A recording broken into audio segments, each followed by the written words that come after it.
Bismillahirrahmanirrahim. Assalamualaikum warahmatullahi wabarakatuh. Alhamdulillahirabbil alamin wa bihi nasta'inu ala umurid dunya waddin wa nusalli wa nusallim ala sayyidil mursalin nabiyyina wa habibina wa syafi'ina sayyidina Muhammadin wa ala alihi wa sahbihi ajma'in. Qala ta'ala fi kitabihil karim, a'udzu billahi minasyaitonir rajim, ya ayyuhalladzina amanu ittaqullaha haqqa tuqatih wa la tamutunna illa wa antum muslimun. Rabbana ati nufusana taqwaha wa zakkiha anta khairu man zakkaha anta waliyuha wa mulaha. Amin ya rabbal alamin. Alhamdulillah teman-teman yang berbahagia, pada kesempatan pagi menjelang siang hari Rabu, harusnya kemarin ya, biasanya hari Selasa kemarin saya ada acara sampai asar ya.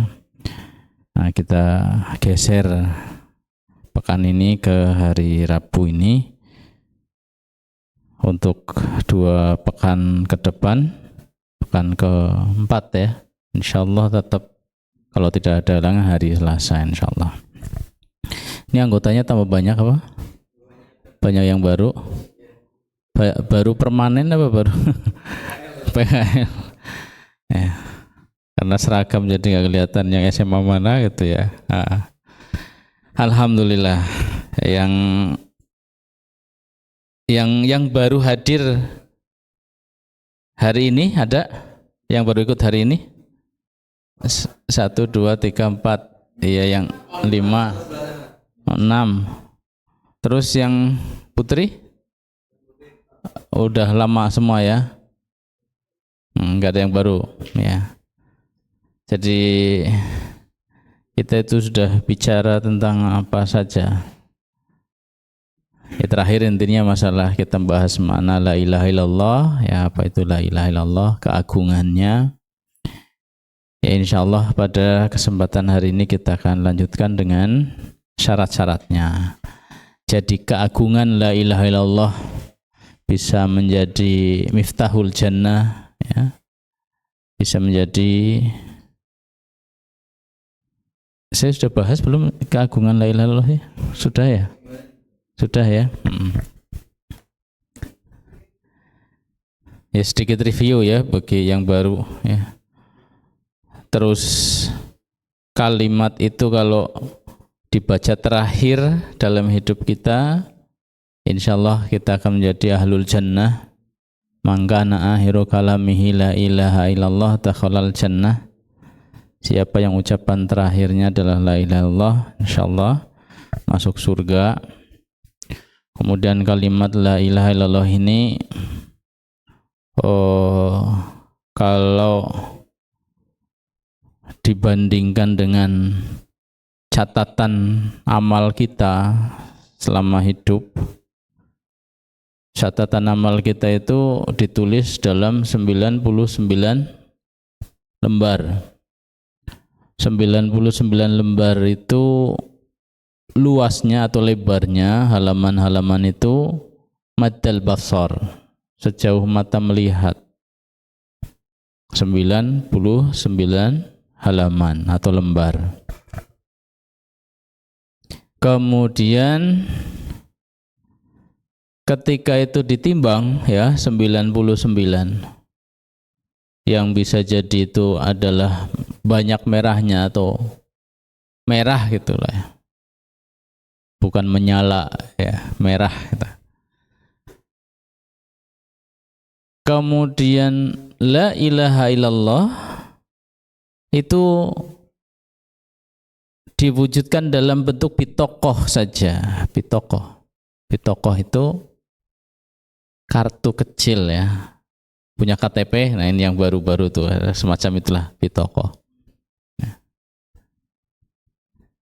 Ternyata satu kartu kecil yang isinya la ilaha illallah Muhammadur Rasulullah ditimbang dengan 99 lembar isinya catatan amal kita yang merah, lebih berat kalimat la ilaha illallah. Insyaallah ini luar biasa. Terus juga orang yang menyebut atau mengucapkan kalimat la ilaha illallah itu sudah tidak boleh lagi untuk kalau dalam perang misalnya. Dalam perang kan muslim berhadapan dengan orang kafir kan boleh membunuh ya dalam perang. Bukan asal-asalan membunuh dalam perang, bukan dalam keadaan aman. Nah ini dalam peperangan. Ini seorang muslim mau membunuh orang kafir. Begitu mau dibunuh dia la ilaha illallah Muhammadur Rasulullah. Itu udah nggak boleh dibunuh tuh. Ya, tidak boleh dibunuh. Meskipun mengucapkannya pura-pura. Pura-pura karena takut dibunuh ya. Itu tetap tidak boleh. Nah, pernah ada kejadian zamannya Usama. Usama disalahin itu karena melakukan itu. Ketika beralasan itu cuma pura-pura ya Rasul. Apa kamu sudah belah dadanya? Kamu lihat isi hatinya. Benar atau tidak dia mengucapkan itu? Ya tidak kan? Kalaulah dibelah juga nggak tahu juga. Ya benar apa tidak? Nah, suatu ketika kejadian lagi oleh sahabat yang lain. Ya mungkin tanggung gitu ya. Lah tanggung banget sih. Akhirnya iya akhirnya pencelas baik gitu. Nah begitu dia melakukan kerasa salah kan, udah tahu hukumnya nggak boleh. Akhirnya pas pulang kembali pada Nabi, dia mengadu, celaka aku celaka ya Rasulullah. Kenapa? Aku membunuh orang yang telah mengucapkan la ilaha illallah. Nah, orang itu mungkin sangat menyesal sampai akhirnya disebutkan sakit meninggal. Ketika meninggal itu seolah-olah tanah tidak mau menerima jasadnya tuh. Dikubur, pagi-pagi jasadnya sudah di atas kuburan. Dikubur lagi, dijaga, ya. Yang jaga itu nggak sadar, tahu-tahu pagi-pagi sudah di atas kuburan sampai 3 kali. Akhirnya nggak dikubur. Ya, diletakkan begitu saja di tempat yang jauh begitu, nggak dikubur. Nah, ketika ini disampaikan kepada Nabi, Nabi mengatakan sebenarnya bumi bisa saja menerima orang jahat, ya. Tapi kali ini Allah ingin memberitahukan kepada kalian betapa agungnya kalimat la ilaha illallah. Tuh, sampai orang yang membunuh orang yang sudah mengucapkan la ilaha illallah, kuburnya ya tadi bumi tidak mau menerima jasadnya. Ifatifillah sanallahu wa yakum ajmain. Semua bentuk atau semua gambaran, semua keutamaan tentang kalimat la ilaha illallah itu tidak diperoleh secara begitu saja. Tidak diperoleh hanya sekedar kita mengucapkan. Tidak. Loh tadi orang kafir nggak boleh dibunuh? Iya. Dia nggak boleh dibunuh karena sudah mengucapkan. Nah nanti berarti sudah jelas-jelas kan dapat keutamaan satu, tadi nggak boleh dibunuh. Sampai ketahuan dia batal syahadatnya. Nanti masuk sholat, waktu sholat dia sholat apa tidak? Ya, nanti musim zakat dia mengeluarkan zakat apa tidak? Nah kalau orang sudah mengaku syahadat, ya, mengucapkan syahadat, tapi dia tidak mau sholat, itu kalau ada negara Islam ya, itu boleh diperangi itu. Bahkan harus diperangi. Misalnya, ini Purwokerto ya, itu misalnya negara Islam ya. Terus di Sumampir ini ada RW itu yang penduduknya nggak mau sholat misalnya. Itu misalnya ya. Maka kepala negaranya itu, kepala negara Purwokerto ini gitu ya, itu boleh mengirim pasukan untuk mendatangi warga negara Sumampir yang tidak mau sholat. kalian harus sholat, kalau nggak sholat perangi gitu, boleh kayak gitu ya. Ini hukum dalam Islamnya. Begitu, meskipun sudah mengucapkan la ilaha illallah, karena terbukti sudah masuk waktu sholat, sudah melalui waktu-waktu sholat, dia tidak mau sholat. Ya, maka hari ini kita akan bahas bagaimana syahadat yang sangat sakral itu, kalimat tauhid yang sangat agung itu benar-benar bermanfaat bagi yang mengucapkannya, benar-benar menjadi tiket masuk surga. Ya, benar-benar menjadi kunci masuk surga. Miftahul jannah la ilaha illallah. Ya. Kuncinya surga adalah la ilaha illallah. Orang yang tidak mengucapkan la ilaha illallah tidak bisa masuk surga. Ya, tidak bisa.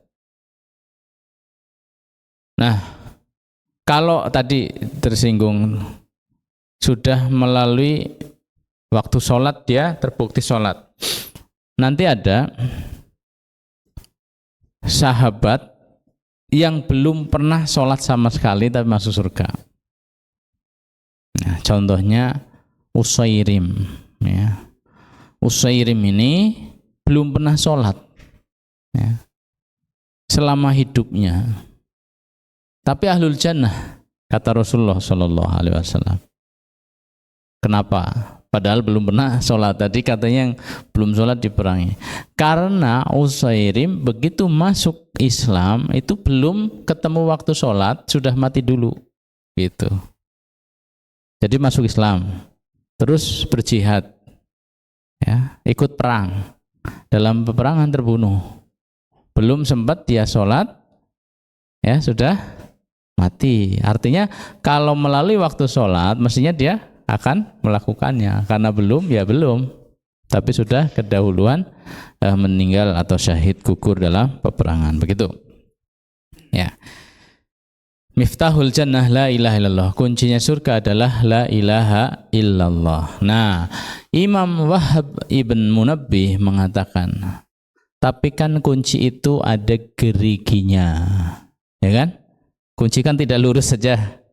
Tahu kunci kan ada matanya, itu ada geriginya. Nah, geriginya itu harus pas. Ibarat kunci yang punya gerigi, geriginya ya harus pas, sesuai. Nah, geriginya itulah syarat-syaratnya, ya, perumpamaannya itu. Apa syarat-syaratnya? Ada 7.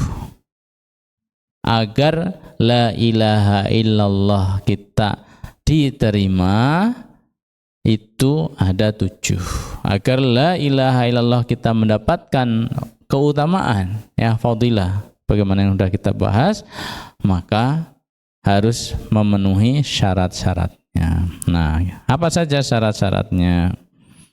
Yang pertama adalah al-ilmu. Ilmu, yaitu yang pertama. Maksudnya apa? Al-ilmu bima'naha al-muradu minha nafyan wa itsbatan al-munafi lil jahli bidzalika. Ilmu dengan maknanya. Makna la ilaha illallah. Sudah kita bahas, ya, makna la ilaha illallah. Tidak ada ilah selain Allah. Tidak ada ilah yang hak, ya. Orang biasa menerjemahkan tidak ada Tuhan selain Allah, gitu. La ilaha illallah, tidak Tuhan selain Allah, gitu kan. Itu sebenarnya maknanya kurang, ya. Kalau tidak ada Tuhan selain Allah berarti memang tidak ada Tuhan, gitu kan. Tidak ada Tuhan selain Allah. Jadi Tuhan itu hanya Allah saja. Padahal nyatanya Tuhan itu ada banyak. Ya. Tuhan itu banyak. Bukan Allah saja. Ya, Tuhan itu banyak. Bukan Allah saja. Lah, apa itu Tuhan? Yang disembah-sembah, yang diagung-agungkan, yang ditaati itu Tuhan. Ya. Patung bisa jadi Tuhan. Fir'aun, Namrud, ya, ini orang-orang raja yang minta disembah, itu Tuhan. Matahari yang disembah-sembah, itu Tuhan bagi mereka, ya. Artinya kenyataan Tuhan itu ada selain Allah. Ya. Tapi maknanya adalah tidak ada Tuhan yang hak. Nah, itu yang benar gitu maksudnya. Di situ ada kalimat tersembunyi yang benar. Jadi tidak ada Tuhan dalam kurung yang benar. Itu. Tuhan banyak, tapi yang benar tidak ada. Illa kecuali Allah, ya. Jadi kalau mau maknai tidak ada Tuhan selain Allah, ya maksudnya tidak ada Tuhan yang benar kecuali Allah saja. Nah, itu maknanya. Berarti di situ ada rukun. La ilaha, menolak semua Tuhan-Tuhan. Ini namanya nafi, menolak. Kemudian ini rukun pertama. Rukun kedua isbat, menetapkan. Illallah, hanya Allah semata. Tidak ada Tuhan kecuali Allah. Nah, ini menetapkan. Jadi la ilaha illallah itu punya rukun. Dua rukunnya. Pertama, membuang semuanya, menafikan semuanya, tidak mengakui semuanya.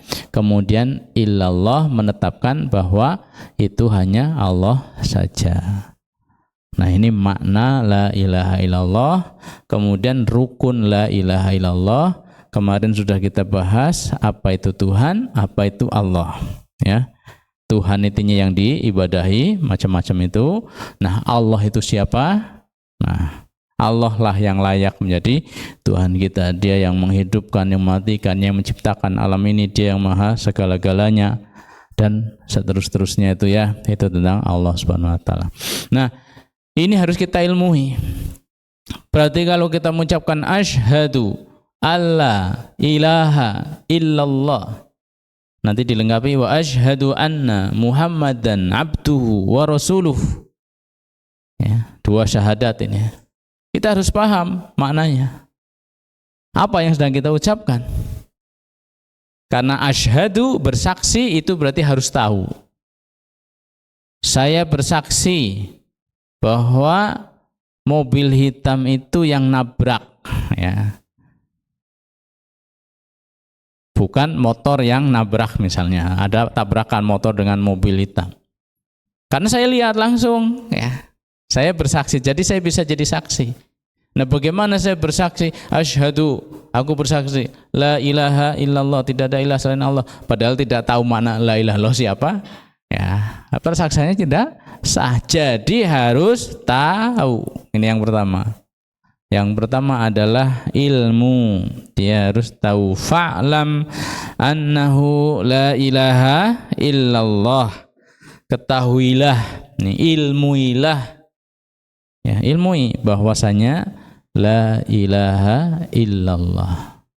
Tidak ada ilah kecuali Allah. Tidak ada ilah yang hak, ya, kecuali Allah Subhanahu wa taala.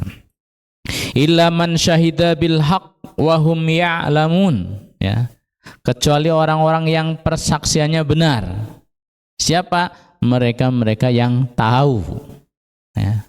Tidak cuma mengucapkan, tidak tahu apa yang diucapkan sehingga dia melanggar apa yang ia ucapkan sendiri. Ini. Jadi harus tahu.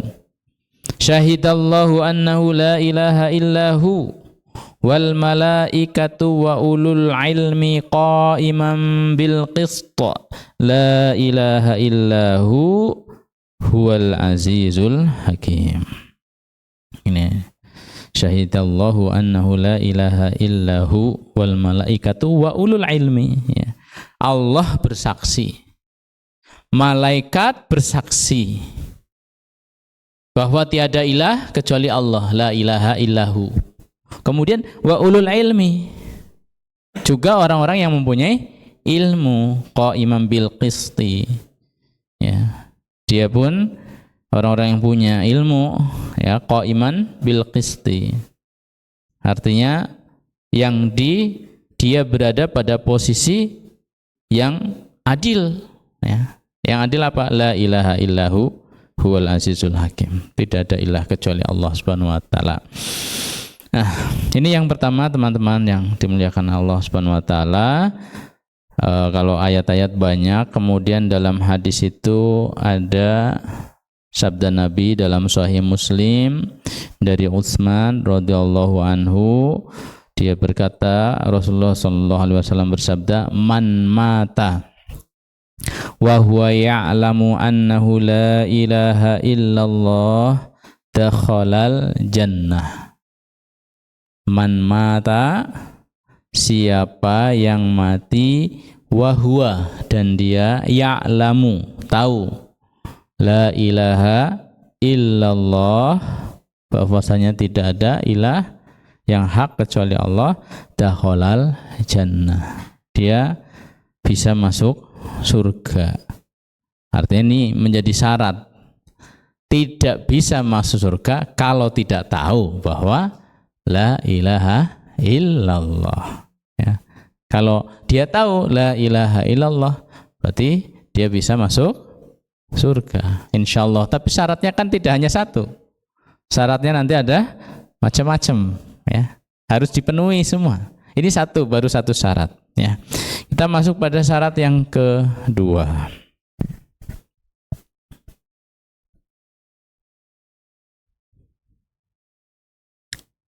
Dari syarat pertama ada yang mau bertanya? Benora kayaknya anteng banget, ya. Anteng-anteng nih orang ngantuk ya apa-apa. Anteng-anteng ternyata ngantuk, ya. Ayo, mau ada yang mau bertanya?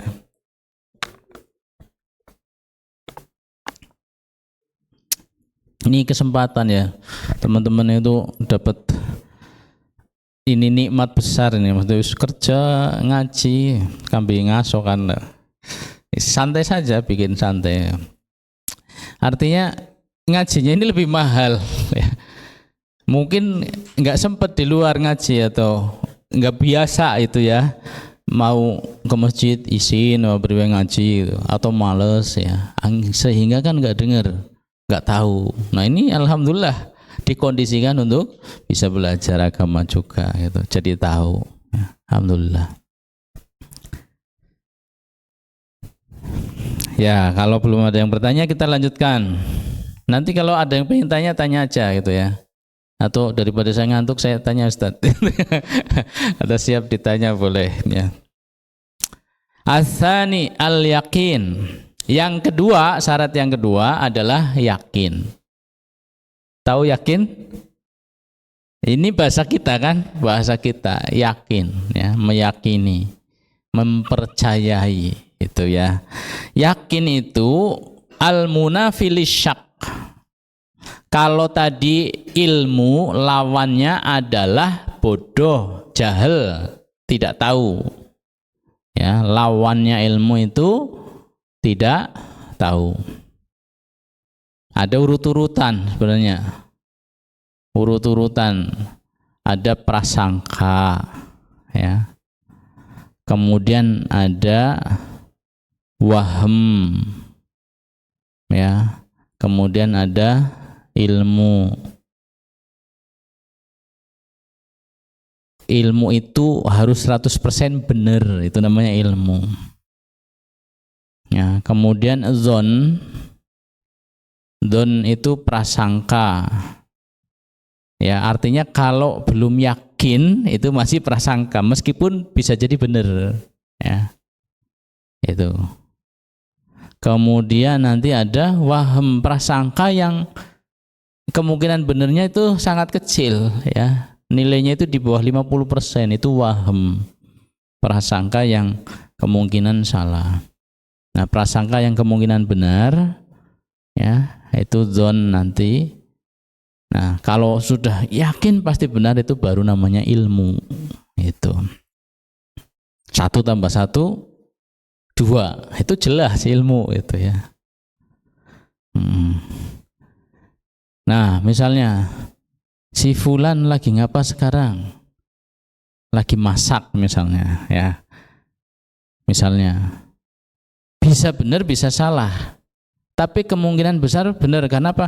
Sehari-hari dia tahu bahwa dia kalau jam segini lagi masak gitu ya. Tapi untuk menjadi pasti benar harus ditengok ya, lagi masak beneran apa tidak. Itu contoh. Ya, ini yang kedua yakin. Al yakin al munafil syak. Yakin itu lawannya ragu. Bi an yakuna qailuha mustayqinan bimadluli hadhil kalimati yaqinan jaziman. Nah, ini menjadi syarat bahwa la ilaha illallah yang diucapkan oleh seorang itu diterima apabila satu dia tahu, yang kedua dia yakin. Yakin yang membuatnya tidak ada keraguan sedikit pun. Ya. Yakin yang jaziman, yakinan jaziman, tanpa keraguan sedikit pun. Misalnya sudah mengucapkan la ilaha illallah, tidak ada ilah yang benar kecuali Allah. Apa iya ya gitu? Kan bisa saja ada. Nah, masih ada keraguan-keraguan seperti itu. Bisa saja Allah itu begini, ada yang lain. Nah, misalnya masih ngambang. Ya, masih mereka-reka, belum bisa yakin banget ya, tanpa ada keraguan. Ini belum memenuhi syarat berarti. La ilaha illallahnya belum memenuhi syarat. Jadi yakin harus ya, tidak ada ragu sama sekali. Ya. Fa innal imana la yuhni fihi illa ilmul yaqin la ilmu dzan fa kaifa idza dakhalahu syak. Ya. Bahwa iman itu tidak berguna kecuali dengan ilmu yakin, ya, dengan ilmal yaqin. La tarawunnal jahim summa la tarawunnaha ainal yaqin summa la tus'aluna yaumidzin anil naim. Ya. Ini ilmu yakin. Jadi harus betul-betul yakin. La ilmu dzan, bukan ilmu yang tarafnya baru dzan, prasangka. Meskipun prasangka tadi bisa benar, ya. Tetapi tetap harus yakin, apalagi kalau cuman syak. Ya, syak itu kalau di level tadi ragu-ragu 50-50 ya, antara iya dan tidak. Ada waham, ada syak, ada dzan, ada yakin. Ya. Harus yakin. Waham di bawah 50%, dzan di atas 50% tapi di bawah 100%. Syak itu antara ya 50-50. Kemudian yakin itu udah 100%. Harus 100% tanpa ada keraguan. Innamal mu'minuna alladzina amanu billahi wa rasulihi thumma lam yartabu. Sesungguhnya orang-orang mukmin itu hanyalah orang-orang yang betul-betul beriman kepada Allah dan Rasulnya, kemudian tidak ada keraguan. Thumma lam yartabu. Wajahadu bi amwalihim wa anfusihim fi sabilillah ulaika humus shadiqun. Surat Al-Hujurat ayat 15. Orang mukmin itu hanyalah mereka yang betul-betul beriman pada Allah, pada Rasulnya, tanpa ada keraguan. Mereka pun nanti siap untuk berjihad dengan harta mereka, dengan jiwa mereka di jalan Allah. Mereka lah orang-orang yang shadiqun. Mereka orang-orang yang shadiq, apa? Yang benar, yang jujur. Jadi antara yang diucapkan dibuktikan dengan tindakannya. Nah, ini ayatnya juga macam-macam ya. Kemudian ada hadis Nabi SAW dari Abu Hurairah. Beliau berkata, Rasulullah SAW bersabda, asyhadu an la ilaha illallah wa anni rasulullah la yulqillahu bihima abdun hirosyak fihima illa daholal jannah. Ini. Rasulullah sallallahu alaihi wasallam bersabda, asyhadu an la ilaha illallah, ya. Tidak ada, aku bersaksi tidak ada ilah yang benar kecuali Allah, wa anni rasulullah, dan aku adalah Rasulullah. Ini Rasulullah sendiri yang sedang bersahabat. La yulqillahu bihima abdun ghairu syakin fihima illa dakhalal jannah. Tidaklah Allah memasukkan kalimat ini pada seorang hamba, ya, kita dapat, ya, kita termasuk yang diberi, ya, mendapatkan syahadat, kita mau bersyahadat. Kemudian ketika kita baca itu tanpa ada ghairu syakin, tanpa ada keraguan, fihima, dalam dua syahadat tadi, illa dakhalal jannah, kecuali akan masuk surga. Nah, ini juga jadi syarat. Tadi tahu, sekarang yakin, tahu secara ilmu, ya. Orang-orang Arab atau Quraisy kafir jahiliyah yang didakwai oleh Nabi SAW untuk mengatakan la ilaha illallah, mereka belum mau atau tidak mau. Mereka tahu apa tidak arti la ilaha illallah itu? Tahu? Tahu. Ya, secara makna mereka tahu. Kalau la ilaha illallah berarti maksudnya begini. Makanya mereka tidak mau mengucapkan. Ya. Kalau mengucapkan, mereka berarti harus meninggalkan sesembahan-sembahan lain Allah itu. Dan mereka belum bisa atau tidak bisa. Nah, nanti ada akhirnya yang bisa, sehingga masuk Islam. Karena mereka tahu, mereka tidak mau mengucapkan sebelum mereka siap untuk taslim, betul-betul tunduk dengan kalimat tersebut, konsekuensinya bisa dijalankan. Tuh. Ya. Nah, mereka yakin apa tidak? Mereka ya tidak yakin, berarti otomatis belum mau menerima, belum mau meyakini. Secara maknanya sudah tahu, maksudnya kan berarti begitu. Enggak, saya enggak yakin. Tuhan ya harus banyak, misalnya kayak gitu. Nih, syarat yang kedua juga harus dipenuhi selain ilmu adalah al-yaqin.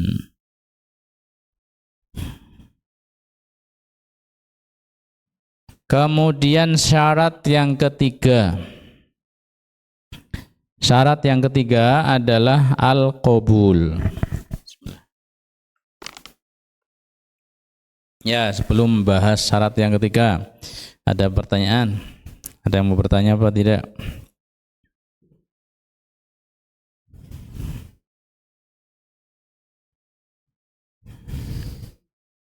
Belum? Ya. Belum, berarti saya yang bertanya, ya. Tingkatan ilmu ada 4, dari ragu sampai ilmu, ya, benar-benar 100%. Apa saja?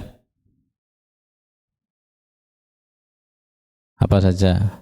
Tadi yang 50-50, di bawah 50, kemudian di atas 50 tapi di bawah 100, kemudian 100.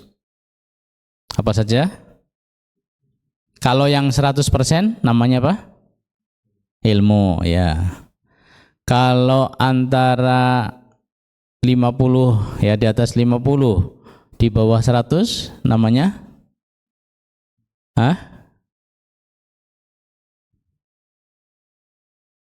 Namanya Pak? Iya, ragu, tapi ada namanya kalau dalam bahasa Arab, ya. Prasangka, dzon, ya, dzon, prasangka. Kalau 50-50 namanya keraguan, ada namanya. Namanya adalah syak, ya, syak itu ragu-ragu. Syakun afillahi syakun, itu. Apakah pada masalah Allah ini ada yang diragukan? Nah, itu afillahi syakun. Terus kalau di bawah 50 namanya apa? Prasangka yang sangat rendah. Wahm, ya. Namanya wahm, ya. Kalau wahan artinya lemah. Penyakit lemah, wahan itu lemah. Nah, kalau ini wahm. Nah, ada. Siap lanjutkan ya? Siap, bismillah. Kita lanjutkan. Yang ketiga adalah al-qabul. Syarat yang ketiga al-qabul. Ingat-ingat, pertama ilmu, yang kedua yakin, yang ketiga al-qabul. Al-qabul itu artinya menerima. Ya. Al-qabulu limaktadothu hadhil kalimah ya biqalbihi wa lisanihi. Lawannya itu menolak. Ya, lawannya adalah menolak.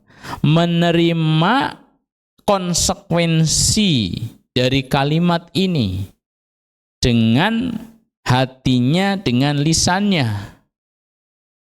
Ya, dengan hatinya, dengan lisannya. Hatinya menerima, lisannya mengucapkan, ya saya terima. Ya, saya beriman, saya mengakui. Nah, itu namanya qabul.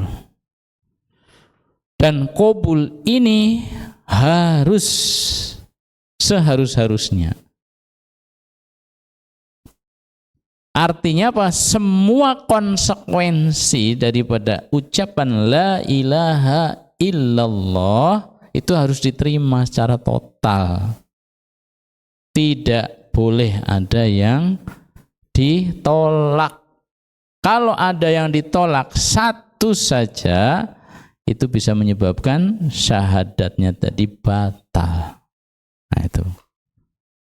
La ilaha illallah. Karena kalau kita sudah mengucapkan la ilaha illallah, apalagi asyhadu alla ilaha illallah wa asyhadu anna muhammadar rasulullah, ya, kita mengakui Allah sebagai Tuhan satu-satunya. Tuhan itu harus diibadahi. Kita harus ibadah. Kemudian Allah itu pembuat syariat. Semua syariat-syariat harus kita terima. Harus seperti itu. Semua yang datang dari Allah harus kita terima. Kalau ada yang ditolak, misalnya syariat apa? Maaf ya. Syariat poligami misalnya. Halal apa tidak poligami dalam Islam? Halal, ya. Halal, tapi misalnya perempuan enggak boleh, itu enggak adil misalnya, ya. Allah enggak mungkin dolim. Allah kalau buat syariat poligami berarti Allah dolim misalnya kayak gitu. Ya. Itu berarti menolak. Ya, enggak bisa kalau belum bisa melakukan enggak apa-apa. Tapi menolak kebenaran dari Allah, hukum Allah, itu yang tidak boleh. Enggak apa-apanya tadi bukan berarti boleh, ya, artinya bertahap menjalankan syariat itu bisa bertahap. Tapi yang tidak boleh tidak itu menerimanya dulu. Ya. Mungkin ada lagi gini, dalam masalah waris. Ya, dalam masalah waris itu laki-laki dapat 2 bagian dari perempuan. Ya. Misalnya ada anak 2 atau 2 saudara, 1 laki-laki 1 perempuan. Tinggal itu ahli warisnya. Nah, terus orang tuanya meninggal. Hartanya 30 juta misalnya. Sing wadon kan berarti harusnya 10 juta, yang lanang 20 juta. Nah, sing saudara perempuan ini pokoknya harus dibagi rata. 15 ya. Misalnya, ini syariatnya begini, tak peduli. Enggak, itu tidak adil, ya, misalnya gitu, ya. Itu namanya menolak. Menolak syariat. Ya. Aku tidak beriman dengan ayat itu misalnya. Nah, itu namanya menolak syariat.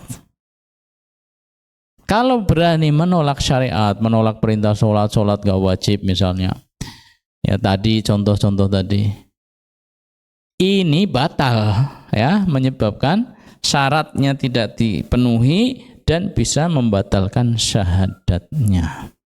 Kalau batal syahadat berarti Islamnya batal. Syahadat itu kan Islam.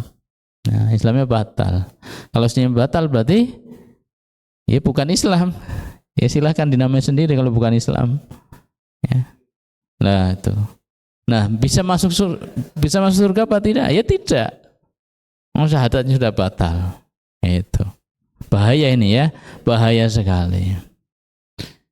Nah, tapi bagaimana Ustadz? Kalau begitu kan berarti tidak adil kan, ya misalnya.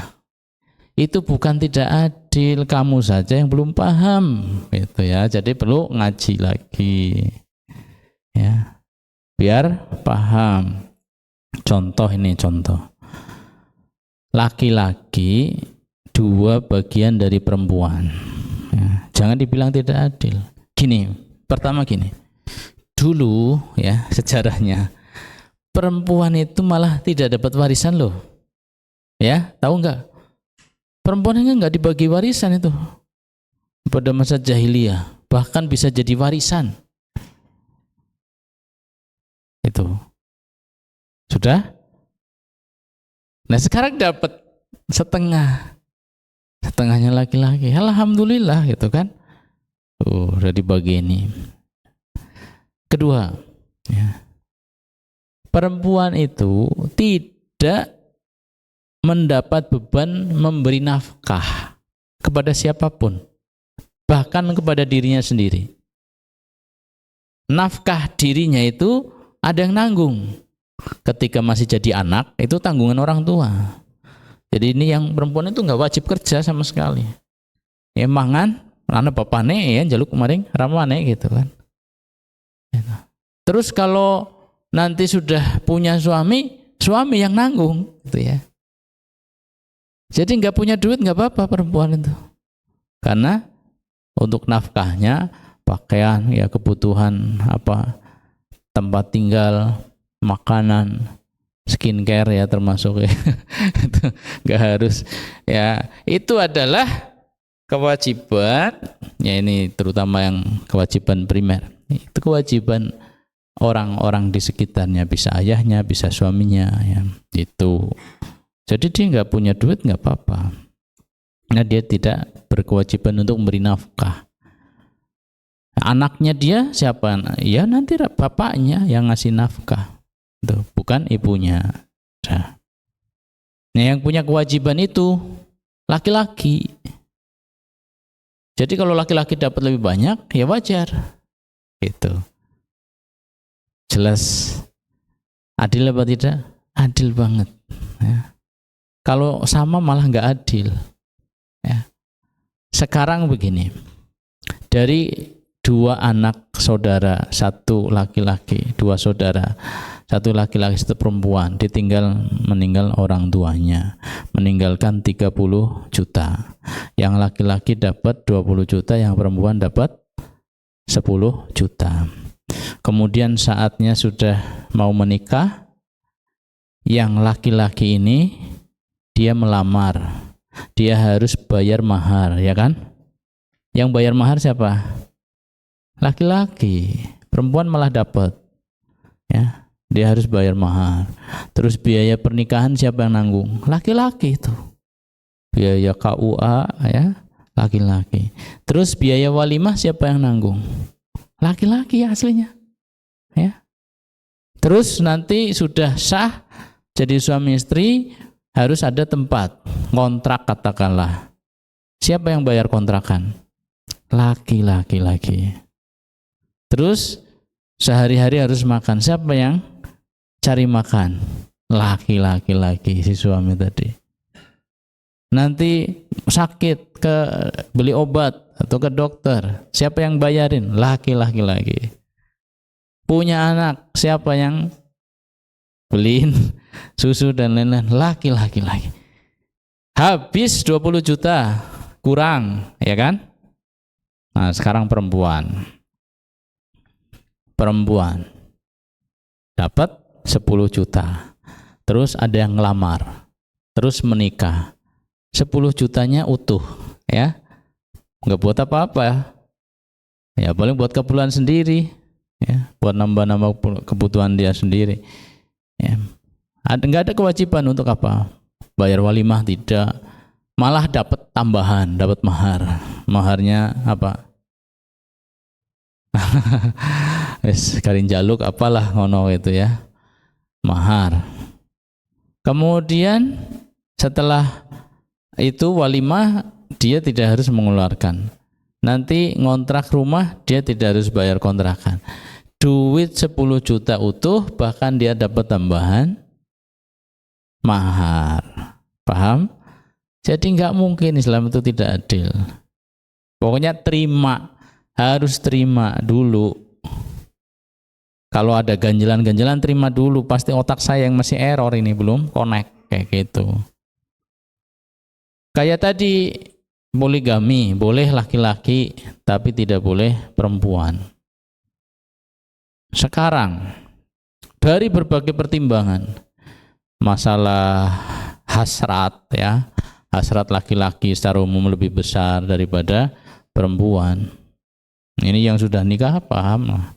Itu nanti kalau ada yang beda itu ada kelainan gitu ya, kelainan. Itu. Itu. Terus yang masalah jumlah juga tidak bisa dihindari. Jumlah laki-laki dengan perempuan perbandingannya gimana? Lebih banyak perempuan. Begitu. Di sini juga ini pada bahaya. Sensus, silahkan di sensus penduduk Indonesia misalnya jumlah perempuan berapa, laki-laki berapa. Ya, nanti bahkan sampai akhir zaman itu 1:50 loh jumlahnya. Ya. Kalau ada laki-laki 1, perempuannya 50. Iya, laki-laki juga kan nanti ketika terjadi perang apa-apa cenderung potensi matinya lebih banyak itu bagi laki-laki, sehingga jumlah populasi laki-laki lebih sedikit daripada perempuan. Itu dari faktor apa? Demografi atau faktor sosial ya. Ya. Kemudian misalnya dari masalah nasab ya. Kalau laki-laki punya istri 4, itu kan ketika istri itu hamil jelas bapaknya, ya kan? Bapaknya jelas ya, yaitu kan bapaknya. Si Fulanah A, bapaknya mana ya si ini suaminya, ya jelas. Fulanah B hamil nih, bapaknya jelas, nasabnya terjaga.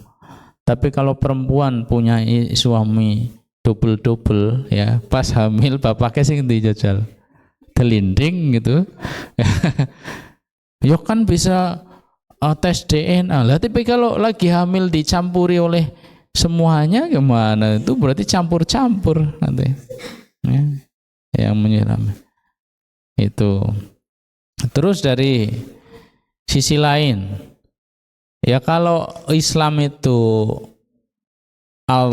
Rasulullah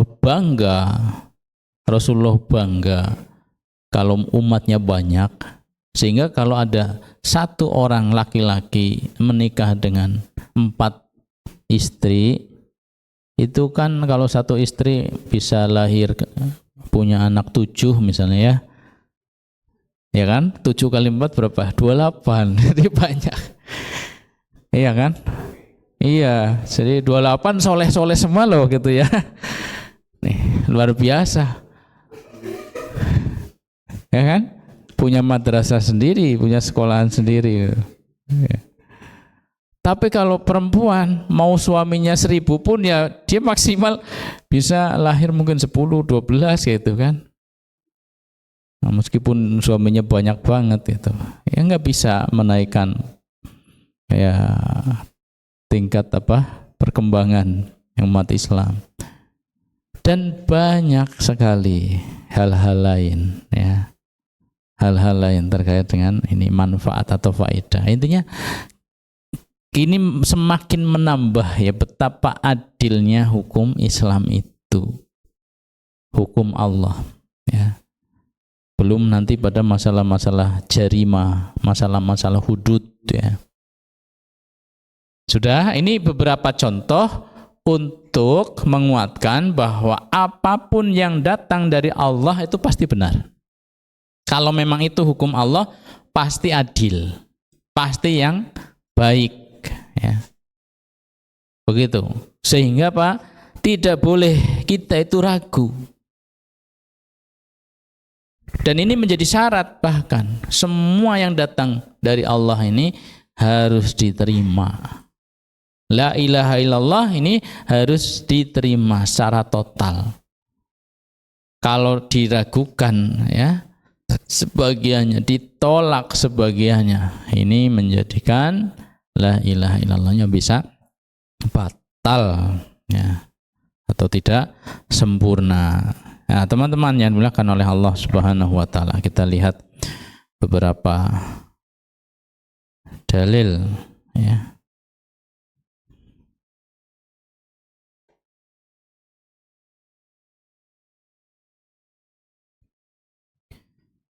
Ayatnya banyak ya, di antaranya surat Zuhruf ayat 23 25. Wa kadzalika ma arsalna min qablika fi qaryatin min nadhir illa qala mutrafuha inna wajadna aba'ana ala ummatin wa inna ala atharihim muqtadun. Qala awalau ji'tukum bi ahda mimma wajadtum alaihi aba'akum qalu inna bima ursiltum bihi kafirun fantaqamna minhum fanzur kaifa kana akibatul mukadzibin. Ya, menolak berarti mendustakan. Harusnya qabul, menerima ya. Lawannya adalah mendustakan atau menolak. Wa kadzalika, demikianlah ma arsalna min qablika, apa yang aku utus sebelum kalian, fi qaryatin, kepada sebuah negeri, di dalam sebuah negeri, min nadhirin, dari seorang utusan, seorang rasul, illa qala mutrafuha, kecuali pasti respon daripada tokoh-tokoh kampung tersebut ya, tokoh-tokoh satu negeri itu, ini respon umum bahwa kalau ada utusan dakwah ke suatu negeri, respon penduduknya itu gini, qala mutrafuha inna wajadna aba'ana ala ummatin, kami itu sudah bertahun-tahun mengikuti ajaran nenek moyang kami. Tuh. Kalau di sini dikenal animisme, dinamisme, itu kan sebelum datangnya Islam, ya kami sudah punya ajaran tadi. Animisme, dinamisme misalnya. Wa inna ala atharihim muqtadun, dan kami terus mengikuti, melestarikan kebudayaan itu, kebudayaan, keyakinan ya, adat istiadat itu. Qala, kemudian Rasul tadi mengatakan, awalau ji'tukum bi ahda mimma wajadtum alaihi aba'akum, apakah sampai kalaulah yang kami bawa itu lebih benar, di atas hidayah daripada yang kalian dapati dari nenek moyang kalian ya. Qalu inna bima ursiltum bihi kafirun, tetap ya, kami pokoknya kafir dengan kerisalahanmu ya, tidak mau mengakui. Fantaqamna minhum fandur kaifa kana akibatul mukadzibin, maka Allah akan balas kedustaan mereka.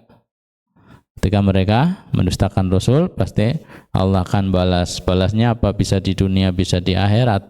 Di dunia azab ya, nanti di akhirat jelas siksa.